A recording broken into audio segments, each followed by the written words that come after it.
We all know that we've now participated in the CRC for spatial information for about 8 years, through its 2 incarnations that it's been through. Our first engagement with the first CRC was a little bit hit and miss from my perspective. We were in it because we thought it was a good thing to be in, and we provided the funding and we participated and we shaped the research agenda, but I'm not convinced that we actually engaged as fully as we needed to and got as much out of it as we could have. And I very much formed the view that it's one of those activities you only get out of it what you put into it. Our involvement with the rebid, which occurred 2 years ago now, was done on the basis of, we made the decision to be involved in the rebid on the basis that we're going to be much more engaged, much more deliberate in our involvement in the CRC for spatial information, and it will become our principal vehicle for getting research done. And on that basis, we participated in the rebid. The rebid process, for me, reinforced the importance and the opportunity of the cooperative research and for spatial information, in that I think it provides a unique opportunity to bring together government, research institutions and business to solve the problems and explore opportunities that we face. I see nothing else like it, and on that basis it reinforces the reason why we should be involved in it. Having said that, having gone through the rebid process, we again took a much more deliberate structure inside the organisation to make sure that we're managing our engagement to both influence the direction of the CRC, but also to drive the benefits for us as an organisation. And that resulted in us having one point in the organisation where coordination for our involvement with the CRC occurs inside business development. And Mary? Yeah. And Mary currently fulfilling that role, so that rather than having activities sprinkled across the organisation, there was a common point where it came together to interface to the CRC. I think we're seeing some benefits from that. I think, again, we could actually get more out of it in terms of how we approach that. In terms of the activities of the CRC, it's addressing many of the fundamental issues, and I'm sure Peter will go into them, that we face in terms of positioning, in terms of automating our data flows, and automating the dissemination of information to customers and users. They're broadly 3 of the core research areas that Peter will talk a little bit more about. They are areas that are fundamental to us if we're going to actually deliver on what government expects of Landgate in terms of the location information strategy, opening up access to of information to a broader community and making that more usable, and also being much more efficient. I'm very confident that the broad research areas and the projects touch on areas that are fundamental to Landgate's future. Again, it's up to us to make sure that we're influencing the specifics of those research projects to address the specific requirements we've got, and we actually grab the benefits when they become available. That's fundamental to us. Enough of a blurb about I guess my perspective on the CRC. Peter is in a unique position. He sits as the CEO of the Cooperative Research Centre for Spatial Information. He is across the activities of government, the activities of business, and the activities in the research institutions, and it gives him a unique insight as to what's happening in the industry and the sector. I'm sure this afternoon he'll touch on many of the things that are happening that in terms of leveraging the potential of location information, addressing issues that we face, and to this afternoon is an important opportunity for you to hear what Peter's got to say in terms of reaching across all of those activities and institutions, and importantly to ask questions about what does it mean, and importantly what does it mean for us. So with that, I'll hand over to Peter. Thank you, Mike. For me, it's always a great pleasure to come to Landgate. There is so much energy inside the organisation, and you're one of these organisations that's changing very rapidly. I get the chance to interact with the 95 organisations who are stakeholders in our CRC, so I see a very great range of them. As a result of Mike's new approach with the second iteration of our Cooperative Research Centre, Western Australia has become the largest focal point for collaborative research right across the CRC. That means Australia and New Zealand. And Landgate has become the single most significant partner inside the CRC. So thank you very much for that leadership and for the confidence that you are expressing in the CRC. What I'd like to do for the next 20 minutes or so is just take you through a range of technical issues that give you some idea of the breadth and width of the spatial industries, the spatial technologies, and the implications of some of the external challenges that we're all facing. So it's a rather eclectic presentation, but I hope you'll like it. So Mike, let's just go to the first slide. So I will tell you a little bit about the CRC in a few moments, some of the global challenges that are facing us all, the role of our technologies, and I'm going to finish with a few key messages. Okay, so this is the diagram. Some of you have probably already seen this before. In fact, I'm interested to see how many of you have seen the tennis ball diagram before. So about I won't spend long on it, but this summarises what we're on about. In the centre are the three core research areas of science that we are focusing on. So positioning, that's precise positioning, centimetre level positioning. Spatial infrastructures, which we all know about, it's the classic example of that. And automated spatial information generation, which is essentially remote sensing, but combined with all those data in the data stores, and then producing high quality evaluated information outputs increasingly in real time. Around the outside are our 5 application programs. We've had to focus, narrow down on 5 areas where we think we can make a significant difference for Australia and New Zealand, and it's those areas. Interestingly though, and you'll see as I move into talk, a lot of what we do here will benefit many more sectors than those. And we've chosen as our banner headline, our vision for the future, spatially enabling Australia and New Zealand, and that fits with the overall theme. Just a few fast facts about us. We are a joint venture, and what uniquely defines us is that by definition we must have government partners, university partners, and private sector partners. That's how the Commonwealth Government set up this program in 1991. They provide significant program funding under the CRC program itself, which is administered by the Department of Innovation, Industry, Science, Research and Tertiary Education. Yeah, probably. They keep changing their name. And we are tackling complex problems. If the problems can be solved some other way, then we won't get involved. So we've got the intersection of all those sectors with a spatial component that needs research that we will tackle. And we want to accelerate the rate of innovation across the 2 nations. The spatial information industry is one of the fastest growing in the world, and I'm going to come back to this one because it's very significant for us. And obviously our areas of interest in terms of positioning are GPS and global navigation satellite systems, remote sensing from satellites, aircraft, and actually ground-based sensing as well, and geographic information system analyses. And I've mentioned that we've got over 95 partners. In terms of the mechanics, we've got two levels of partners, what we call essential partners who are putting large amounts of money on an annual basis, and Landgate is one of those. We've got about 11 of those, and then we've got supporting partners who are not obligated to put nearly as much in, and we've got about 85 of those. We've created a unique vehicle for bringing in the private sector called 43 Proprietary Limited. It's a unit trust.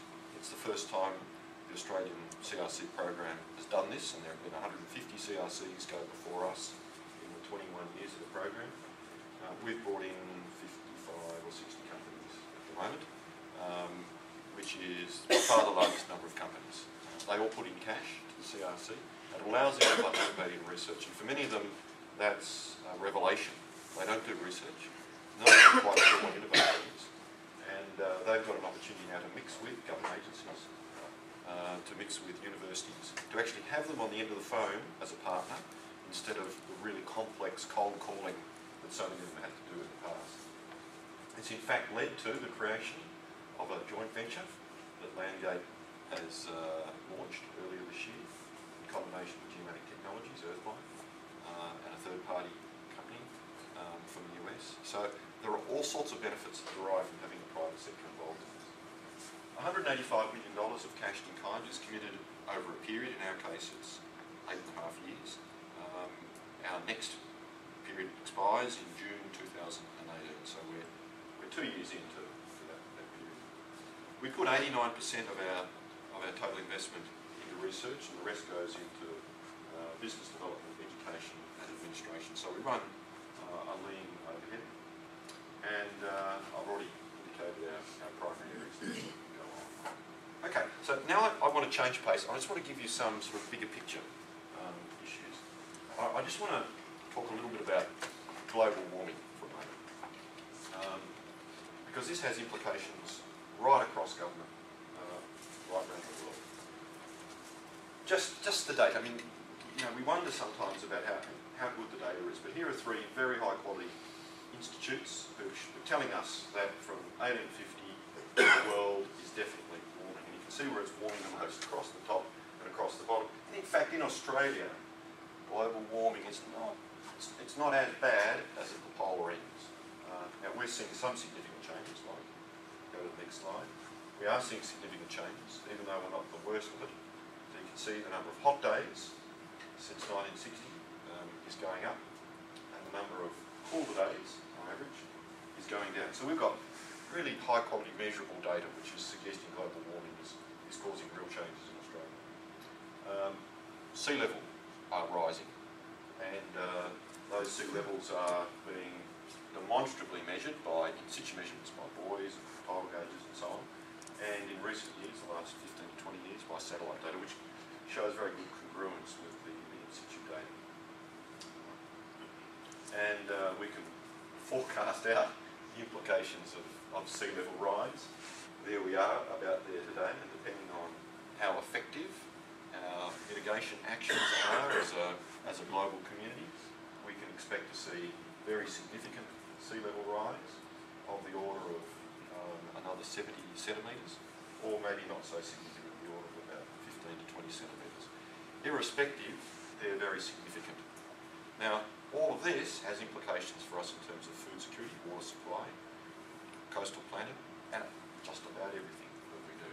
So, not only are we going to be using our technologies to measure the implications of global climate change, but we're going to be using them to solve some of the problems that global climate change and atmospheric CO2. So, keep going, and you can see emissions and warming, very significant fossil fuel increases, and possible future scenarios for global warming up there, just significant.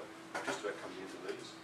And we can see in terms of water threats that 8% of the world's population is going to have a significant water problem in the not too distant future. Now this little picture here was produced by the Climate Commission just a couple of months ago, and it shows that Australia sits right at the top of the global climate change contributions in terms of CO2 per capita, so per person. We are the most significant producers of CO2. Keep going. All right, now that's, if you can just start to fire that up, put the cursor on it, click it. All right. So this is the Japanese earthquake of last year, and these are all the core stations, and you can see how all those core stations are recording the vertical displacement and horizontal displacement of Japan. Now, run that again, because what it's actually showing, it's showing how Japan has moved to the east. In places it's pushed up, and in other places it's pushed down. And it shows the wave of energy running through the island and back again. What time frame is that over? That's over about 10 seconds, 20 seconds, something like that. It's phenomenal.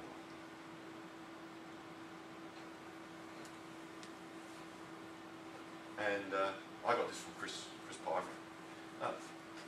This is showing the power of just one element of our continuous operating reference systems, our base systems. So hold that thought. Okay, this is another one you can fire up on. This one is showing a sea level rise monitoring tool that the Coalition of Australian Governments have invested in over the last 4 years. They've put about $8 million into a program of acquiring 15 centimetre accurate, LiDAR based mostly, DMs for coastal Australia, which cover 80% of the infrastructure of coastal Australia and about 80% of our population as well, with a view to giving us the ability to predict where sea level rise will go to, literally to the closest back doorstep. And these tools are increasingly being put into the hands of all Australians. This tool is available in a simpler form because it draws on so much data that it's actually quite complex to run over the web. But in time, with NDN, it will be available. So it can go back to the raw data. These are the tools we're putting into the hands of people to actually understand, manage, determine the implications of global climate change, sea level rise, drawing on just a simple range of data sets. You can see the property boundaries coming up there, but it could be drawing on any one of the split data sets, for example, that are relevant. Right, next. Okay, global navigation satellite systems. How many of us are aware that there are another 5 systems joining GPS over the next 3 years? Not many.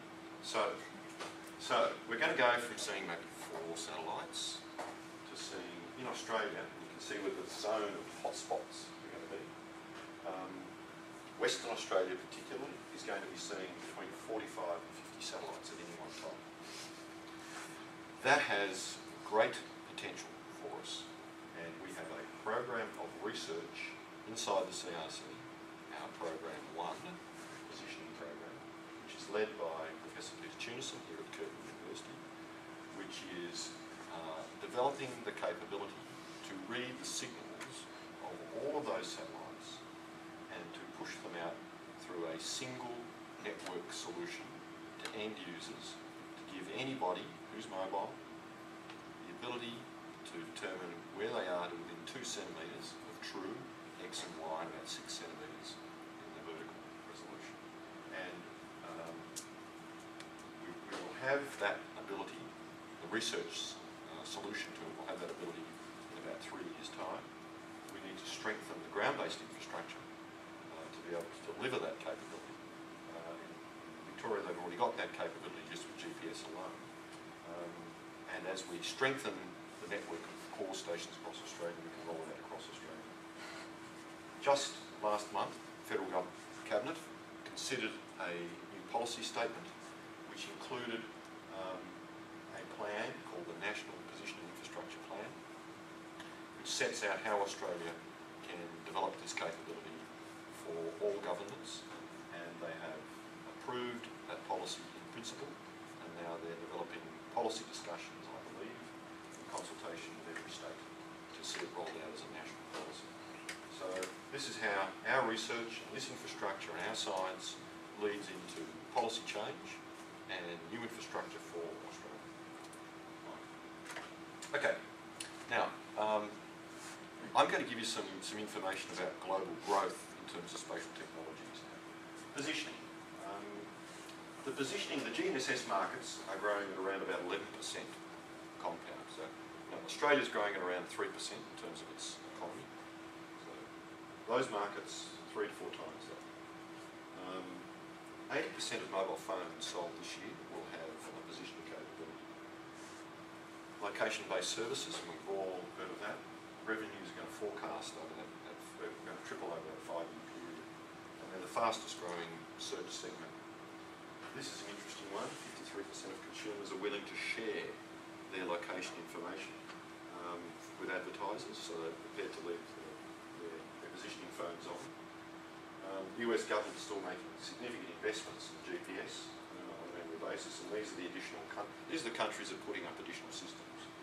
European Union, Russia, China, Japan and India. And as you can see, Western Australia is going to see all of those. Not everywhere will see all of them, but Western Australia will. And that's not all.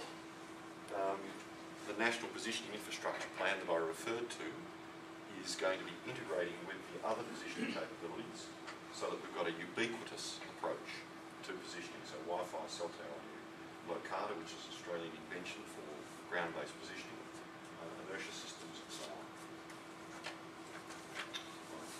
Turning to remote sensing and satellite imaging now. So we've got 40 nations in space. There's 160 civilian satellites up there at the moment taking pictures. There'll be another 20 to 30 satellites launched per year for the next 2 or 3 years. And there are going to be some new sensors. Imaging radars, the fastest growing one. It's a very complex sensor, and we're only just beginning to tame it. High resolution infrared, there aren't any of those in space that have high spatial resolution down to 10 to 20 metres. That's coming. At the moment we're around about 250 to 500. LiDAR, coming in space. LiDAR plus hyperspectral on the same satellite is coming, and so on. So there's significant burgeoning in terms of satellites and their capabilities in space. Satellite imagery sales are growing 12% per annum globally.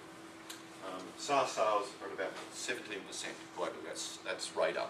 In Australia, SAR sales are around about 1% growth per annum. So we have not yet adopted radar capabilities nearly to the same extent as the rest of the world. So potential for more research there. 40 countries have indicated they're going to launch satellites over the next 7 years. And I've got some other stats there. This last one is very interesting. There are 6 states in the United States who have introduced legislation that's passed or intend to introduce legislation to allow driverless vehicles.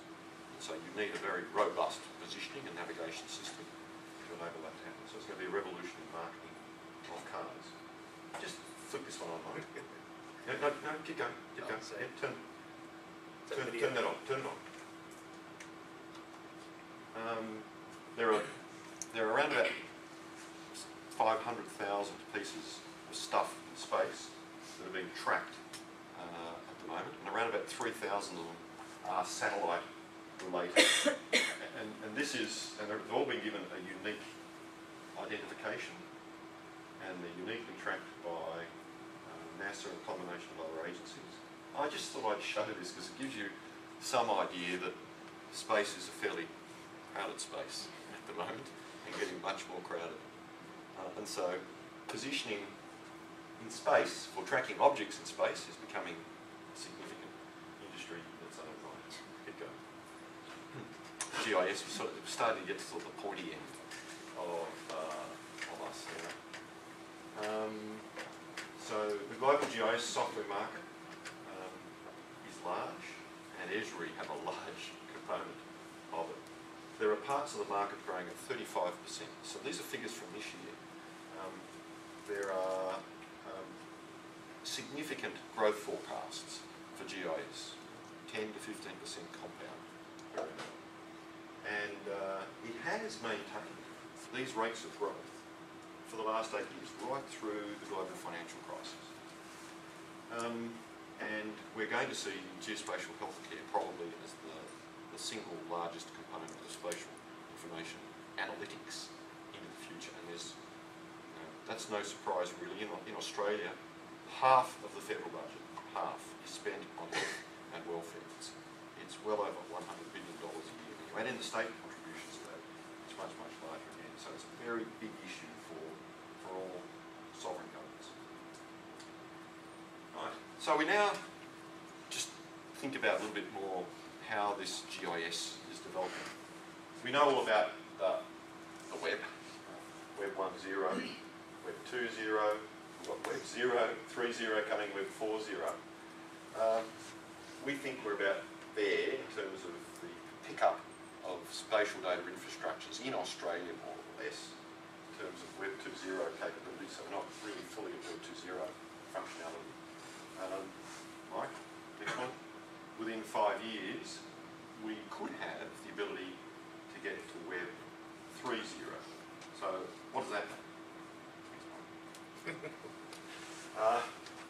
Berners-Lee has conceptualised the emerging power of Web 3.0, the semantic web, intelligent web, cyber web, there's a few names for it. Let me tell you why this complex schema, though, is relevant to us. So at this point here, right at the bottom of it, the Unicodes and the unique resource identifiers tell us that we will have the capability of uniquely identifying and tracking every point, line, polygon, every piece of information that's in the web. So we can relate it back to a license, to an owner, to a use. And that is what is coming with Web 3.0. At the next level up, we've got markup languages, which will enable us to send plain English, plain language commands to machine language, which will access all of these resources here. So we'll have a lovely interface. And at this level here, we're going to be developing common specifications for metadata, which will enable us to identify, search, discover, and use all of these resources and build rules for utilising them in the same way that we're doing with conventional GIS systems at the moment. These systems, though, will increasingly be like a Google search engine, where they learn about your preferences and they remember, and then they throw that back at you next time you make a similar inquiry to sift through the stuff you didn't want last time and focus on what you want. They are going to be semi-automated. They're going to be able to do these searches and builds for us without us having to be significantly exerting ourselves on them. So the efficiency gains that are coming are really significant. Next slide. And why are they going to be of some value to us? Well, this slide tells us why. This is the GNAF metadata model for Australia. It's put together by the PSMA. These are all the components of addressing that need to come together for us to have a unique address file. And this is a relatively straightforward data model in the context of things. And if you imagine the data models that have been formed for health at the moment, vastly more complex when you bring on the genome components to it. So the power of the semantic web will enable these data models to be produced in a semi-automated way, because we couldn't possibly each time conceive of these on our own, way too slow. So huge power. All right.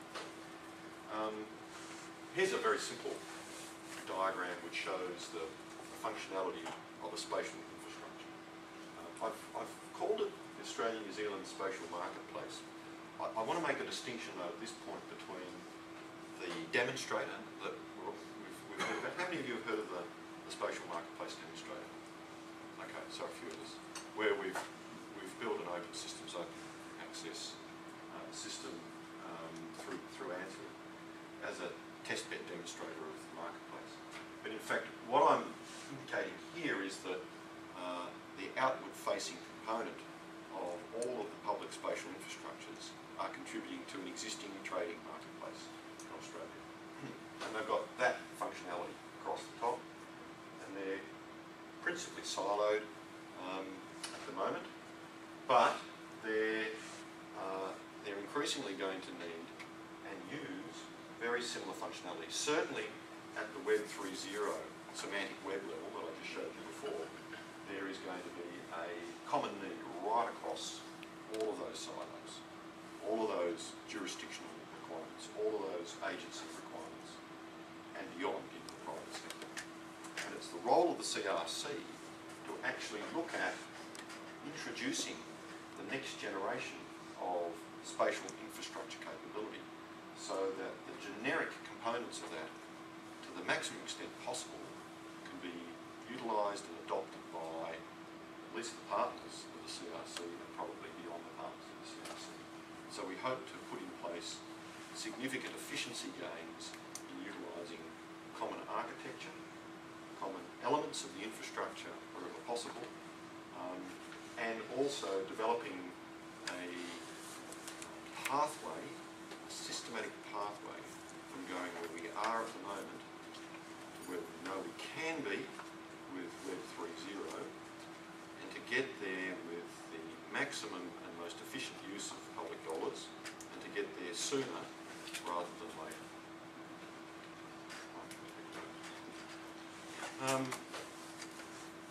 But why do we want these infrastructures? Because they are actually engaging with a much more complex technology world out there. And on this screen, you can see a whole range of converging systems, technologies, uses out there, which the spatial component underpins. And some of these are emerging technologies like simulation and like building information models, augmented reality, and others are well known like games engines and the traditional spatial tools that I've indicated there. For example, there's a proposal before the federal government to mandate the use of BIM technologies in all building construction and design. And the same request the federal government's looking at also looks at merging of CAD/CAM systems and GIS.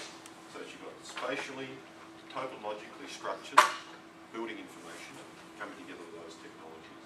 And if you stand back a little bit, those buildings go into a more complete virtual model, which just becomes a component of a slip-like system. So, right, if we go on, we bring all of that together, and these are the sorts of things we're getting against what we're calling a digital earth. These are the drivers, that they're going to be automated. Users will increasingly want real-time information. They'll want it to be 3D and 4D. They'll want modelling in real time, and they'll want to be able to see it in augmented reality, so we can combine reality with the virtual world in our space.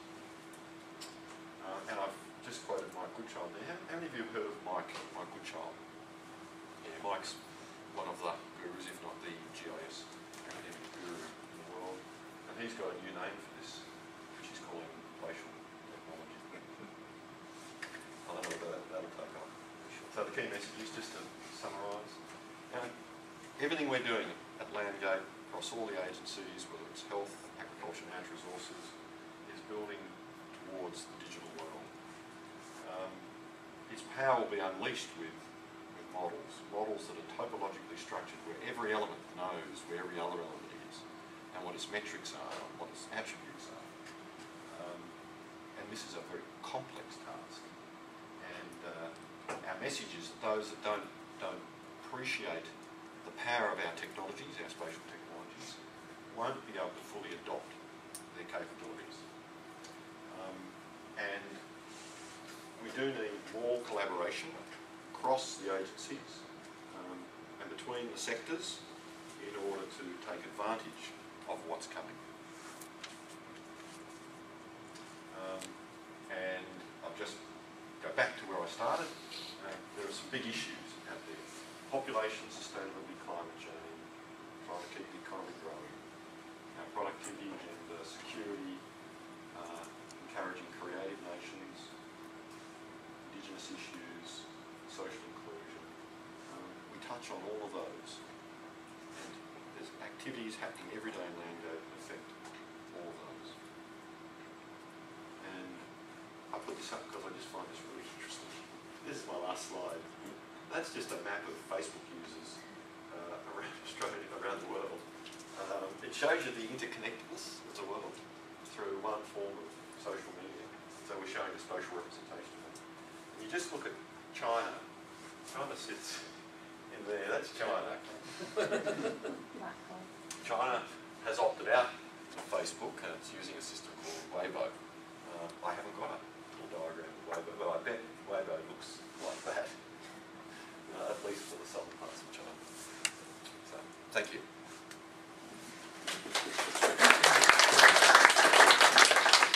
Now we had some questions on notice, which I'd like to briefly answer. What are the outcomes for CRCSI and have they been achieved? Well, we're 2 years into an 8.5-year journey. and we're just starting to get some outputs from our current research programs. The outputs in every case are being monitored by a program board dominated by end users who request them as outputs, ask the researchers to design the programs and sign off on them in order for funding to be released for them. And by signing off, they indicate that if the outputs are successful, then they will adopt them. So in program 3, which is our spatial infrastructure program, Mike is the program board chair, and he's been working on our most complex program, which has the potential to be the most significant program in the CRC in terms of its reach and influence, and that's our spatial infrastructure program. So that will bring in all of that Web 3.0 capability. What happens after CRCSI 2 finishes in June 2012?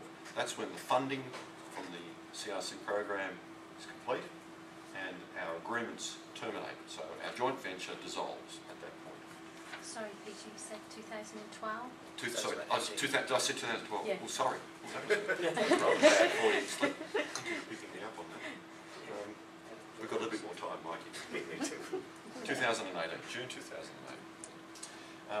In our setup agreements, our partners have agreed with the proposition that CRC should become a permanent entity of some kind, not necessarily in its current form.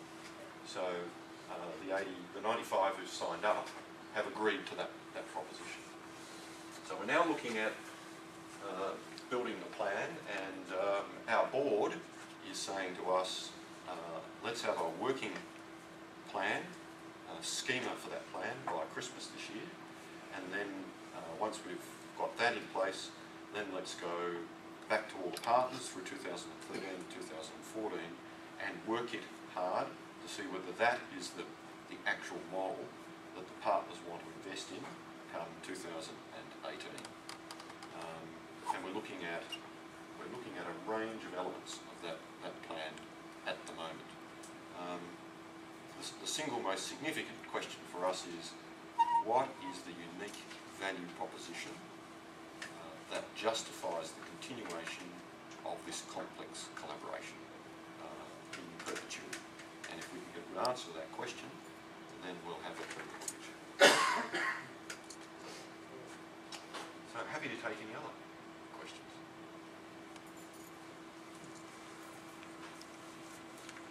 Hey, can you give the CRC 1 and 2 has been around for in fact 8 It's nearly 9 years. 9 years in total. Can you give some highlights of achievements and outcomes in terms of collaboration, intellectual property development, potential commercialisation, education, and in particular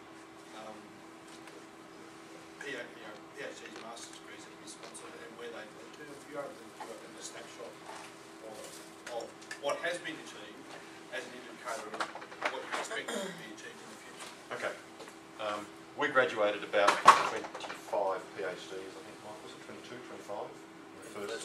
First CRC? Yeah.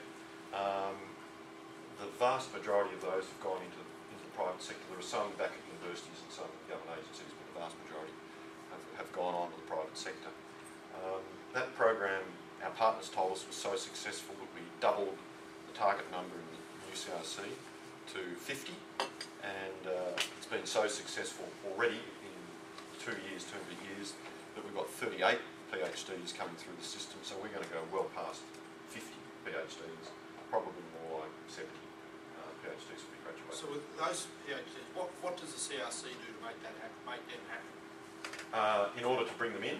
Well, to bring them in and to turn a doctor out the other end. Yeah. They have to be enrolled through one of our partnering universities. We've got about 6 partnering universities that run PhD programs that are suitable. They get embedded in research teams and work very closely with our government partners and our private sector partners. The unique feature of us, which I guess I've sort of taken for granted, but should have underlined, is that our research is undertaken as a sleeves rolled up partnership in reality on a daily basis with people from the government sector, the private sector and the university sector. So it's not just, here's an idea, we'll give it to the universities and come back in 3 years' time and see how you went. It's very much a collaboration on a daily basis. And so our partners see the PhDs as they're coming through, and a lot of them just pick them up and they sort of have job offers before they've finished. And it's, Mike tracks them all, and we've got a really nice, is it on the web? Yes, it is. It's on the web. So we've got a really nice story for each of them that you can go and have a look at. Now, if we then move to intellectual property developments, we've helped create 2 spin-off companies, both of them based in Western Australia, actually, Scanalise and iIntegrate Systems. iIntegrate Systems picked up one of the very first pieces of intellectual property we developed, which was on monitoring hazards, which we call HazWatch, but they now market as IngiWatch. And IngiWatch ingests a whole lot of base information about resources, particularly utilities, and combines that with real-time feeds for remote sensing of fires, of lightning strikes, of serious wind damage, cyclones, so a big feed from the Bureau of Meteorology, from the fire agencies, brings all of that together and provides an early warning and monitoring system for the energy asset utility managers. And the IngiWatch system is being utilised by most of the energy utilities, the transmission companies on the east coast of Australia, and has got some adoption in the US. It's pushing now into the US market. British Columbia as well. So California. Yeah. And the other one is Scanalise, and they adopted some laser scanning technology. It actually went very innovative with this technology, which we were using for mapping buildings from a terrestrial laser scanning. They identified the potential for it to scan the rate of wear inside the big grinding mills that crush the ore. The traditional technique for measuring the rate of wear of these things was to get in there and eyeball them or poke them with a stick. And these are things whose diameter is higher than this roof, and they've got lots of rocks in them, so it's actually quite an occupational health and safety issue. Or you get in there with a measuring stick or some other technique. So they identified putting this inside the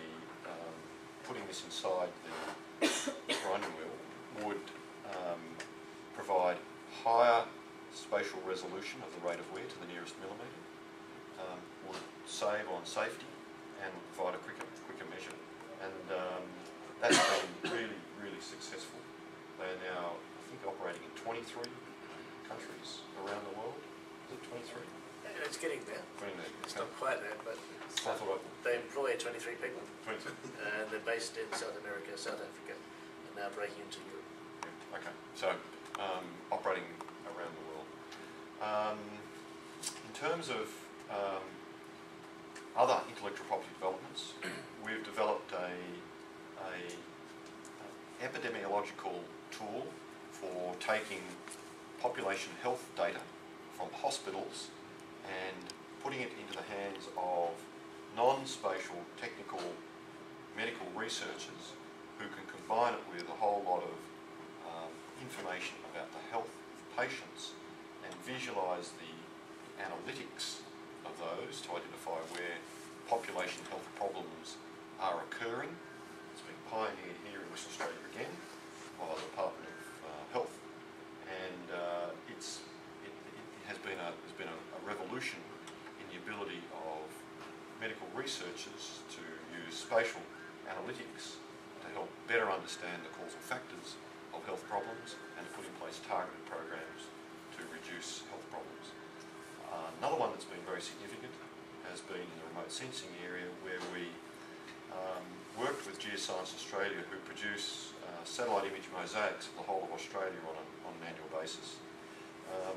They were taking scene by scene, so for a Landsat capability you need about 350 to 400 scenes to cover Australia.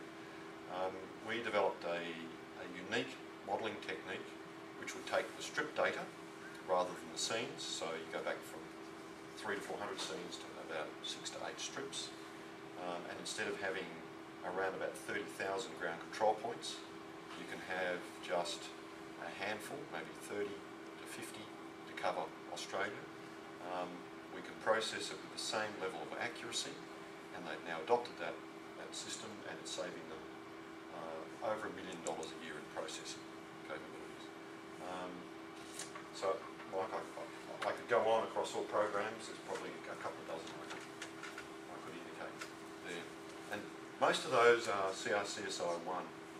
My assessment is that the outputs of CRCSI 2 and the benefits of them will be an order of magnitude more significant for Australia. So we were practicing the CRCSI 1, we were experimenting in a way, we were kind of getting the model right, working out how to work with each other, working out how to do research in an operational environment. We've come out of that with a whole lot of learning, and now we're applying it to really good effect. So the rubber is really hitting the road. Did I miss anything, Mike? John just whispering me, he said, were there any patents or applications for patents? Yeah, look, we developed 2 or 3 patents. We haven't taken them anywhere. Okay. Peter, one of the points you touched on in there was helping to generate, if you like, that layer of Web3 enablement that would sort of sit between the practical users and the base data. Are other parts of the global spatial industry working on the same sorts of things? And are you working in competition or in cooperation? Yeah, that's a really good question. Look, Inspire is doing an enormous amount of work in this spatial. G-Connections in Canada has as well. The US has got 2 or 3 very significant national systems that they're running. We're in touch with all of them, and last year, in fact, after several years of informal discussions, we formed a global spatial network, a network of organisations like ours from Canada, South Korea, the European Union, Scandinavia, Mexico, and we've got the US wanting to join. We haven't allowed them in yet, we probably will. So we're in touch with them, and it was very much in the first instance a desire to make sure we didn't reinvent anybody's wheel. That we all spoke to each other around our major programs, that we exchanged information. We're now getting into the process of developing global briefs for collaborative research, and health is going to be one, probably transport will be another, and maybe emergency will be another one, where we can work together, drawing on the capabilities of our own organisations. We're also exchanging students and exchanging ideas. We had a very innovative one from Sweden come to our annual conference this year, where they sowed the seed with us of an industry incubator inside the research program, where you just bring into it a whole range of tools that are used by the private sector and the government sector. You know, all partners to play with those tools free of charge, to then become familiar with them and work out where they want to go with them. And they've also, that's worked so well for them that it's also helped them create quite a few companies as well. So we're learning, and we certainly don't want to reinvent any wheels. So we've got our networks working as well as we can.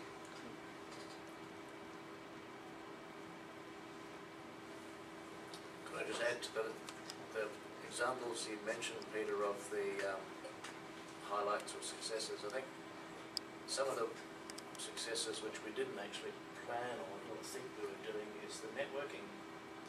And if we look around at some of the mergers that have happened amongst the corporate partners, those have been driven by not necessarily 100% causal relationship, I mean, in the CRC, but have certainly been aided and abetted by that networking. And indeed, I heard somebody referring, I think, just recently about the Earthmine Australia arising, which has really come about because of the proximity of Landgate with GT and with Earthmine USA, Earthmine. So that networking aspect, I think, is really important. I might just give a little bit of I was hoping you would, Mike. talk about that one specifically. For those of you who don't know, I mean, Earthmine, which we now Earthmine Australia, how that came about.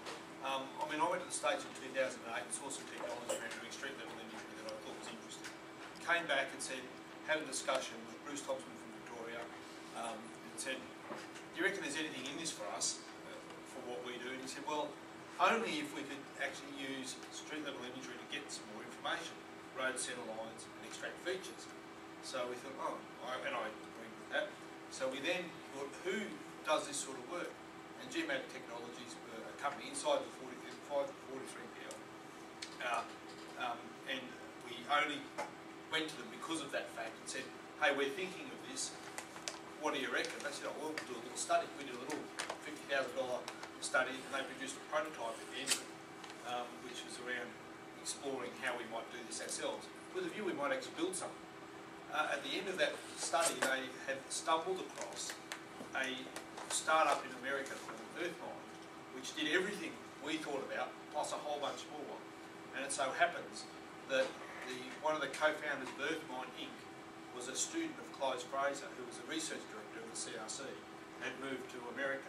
And so that actually gave us the confidence that Earthmine had some legs in terms of the technology, and actually brought together a collaboration that you wouldn't have expected to occur inside the CRC.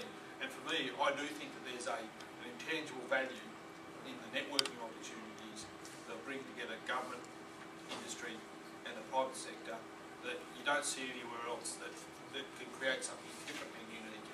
And we've got to be attuned to those opportunities. It also emphasises the fact that the CRC can act as a collective lens, and so the CRC doesn't have to actually do things. You can actually just use the CRC to go and do things elsewhere. You mentioned the Earthmine Inc. Thanks, Mike. Any other questions? Peter, how much difficulty does the board have on deciding the projects and the criteria? Are you absolutely inundated with project ideas, or how difficult is that? We make it easy for the board because before anything gets to them, it all has to come through our program boards for each of those 8 programs that I showed on the tennis ball diagram. And they do all the hard work. The end users say, do we really want this great idea? Is it going to go somewhere? And if they say, yes, we do want it, then the proponent has to then go back to our lead researchers, our science directors, who then have to say, well, we can feasibly put together a research program that will deliver that for the cost in the time available. So it has to pass those 2 tests. And at that point, it then gets reviewed again by our research investment committee, who are dominated by people outside of the CRC, a significant number of internationals on to say, look, this actually has a world context to it. This is a good thing to do, and you're not reinventing anybody else's wheel. And if they give it a tick, then it comes up to the board, and by that point, all the hard yards have been done. Look, we get lots of ideas, and I guess we reject a lot. It can be a cause for some angst amongst our partners that things do get rejected, but we're absolutely going to make sure that each dollar gets put into something which has a very high probability of making a significant difference.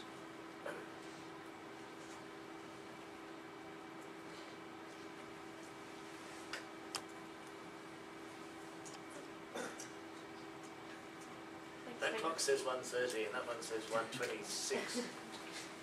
Do you finish at 1:30? Yeah. Yes, Different time zone. Well, if there are no more questions, look, Peter, on behalf of everybody here at Landgate, we appreciate making the effort to be here today and for the next couple of days. As I said at the start, the CRC is a vital element of our future development, addressing some of the problems and issues and opportunities that we face.